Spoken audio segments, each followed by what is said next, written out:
Hello বন্ধুরা, আমি আপনাদের জন্য আরেকটা নতুন ভিডিও নিয়ে এসেছি। আমি এখন এসেছি আগরতলা সায়েন্স সিটিতে, যেটা দেখতে অনেক সুন্দর। সায়েন্স সিটির ভিতরে আমি এখন ঢুকতে পারছি না, কারণ সায়েন্স সিটি আজকে বন্ধ। বিদ্যুতের লাইন কাজ করছে, তার জন্য সায়েন্স সিটি বন্ধ রেখেছে আজকে।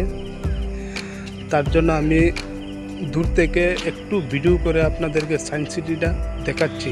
যদি আমার ভিডিওটা ভালো লেগে থাকে, আপনারা লাইক, শেয়ার এবং সাবস্ক্রাইব করবেন। নমস্কার।